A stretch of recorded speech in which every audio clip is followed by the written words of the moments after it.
বাংলাদেশের border share করছে 5টা রাজ্য, এসআইআর হচ্ছে খালি বাংলায়। 4টে রাজ্যেতেই এসআইআর হচ্ছে না এবং তারা বলছে বাংলায় বাংলাদেশি রয়েছে। বাকি 4টে রাজ্য বাদ, যাদেরকে রোহিঙ্গা বলা হয়, বার্মা বা মায়ানমার থেকে যারা আসে তাদেরকে বলে রোহিঙ্গা। বিজেপির নেতারা বলতো 1 কোটি রোহিঙ্গা রয়েছে নাকি বাংলায়। সেই রোহিঙ্গা যদি প্রবেশ করে দেশে, তাহলে হয় মিজোরাম দিয়ে করবে, নইলে মণিপুর দিয়ে করবে, নইলে নাগাল্যান্ড দিয়ে করবে, না হলে অরুণাচল প্রদেশ দিয়ে করবে। 4টে রাজ্যের মধ্যে একটা রাজ্য এসআইআর হচ্ছে না। আপনি বলছেন বাংলায় অবৈধ নাগরিক রয়েছে, বাংলাদেশি রয়েছে, রোহিঙ্গা রয়েছে।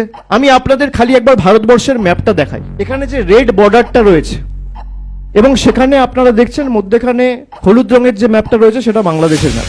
একদিকে রয়েছে মেঘালয়, একদিকে রয়েছে আসাম, একদিকে রয়েছে ত্রিপুরা, একদিকে রয়েছে মিজোরাম, আর একদিকে রয়েছে ওয়েস্ট বেঙ্গল। আপনি যদি বর্ডার টু বর্ডার দেখেন তাহলে বাংলাদেশের বর্ডার শেয়ার করছে 5টা রাজ্য, এসআইআর হচ্ছে খালি বাংলায়। বাকি 4টে রাজ্য বাদ। 15 দিন আগে ত্রিপুরা থেকে 21 জন বাংলাদেশি ধরা পড়েছে। সংবাদ মাধ্যমে প্রতিনিধিরা খবর করেনি। অগস্ট মাসে, সেপ্টেম্বর মাসে আমার মনে আছে মায়ানমার থেকে আসামে রোহিঙ্গা ধরা পড়েছে। 5টা রাজ্য বর্ডার শেয়ার করছে বাংলাদেশের সাথে। আমি আবার বলছি, এই তথ্যটা অত্যন্ত গুরুত্বপূর্ণ। পশ্চিমবাংলার সাথে সাথে মেঘালয়, আসাম, ত্রিপুরা, মিজোরাম, 4টে রাজ্যেতেই এসআইআর হচ্ছে না এবং তারা বলছে বাংলায় বাংলাদেশি রয়েছে। মায়ানমারের যে বর্ডার রয়েছে, 4টে স্টেট রয়েছে, যাদেরকে রোহিঙ্গা বলা হয়, বার্মা বা মায়ানমার থেকে যারা আসে তাদেরকে বলে রোহিঙ্গা। বিজেপির নেতারা বলতো 1 কোটি রোহিঙ্গা রয়েছে নাকি বাংলায়। মায়ানমার বেঙ্গলের সাথে বর্ডার শেয়ার করে না। তারা তো জানে না, দেশাত্মবোধের কথা বলে, দেশের ম্যাপটাও জানে না। এই হচ্ছে বিজেপি। তাহলে নির্বাচন কমিশনের উদ্দেশ্য, লক্ষ্য কি? আমার প্রশ্ন।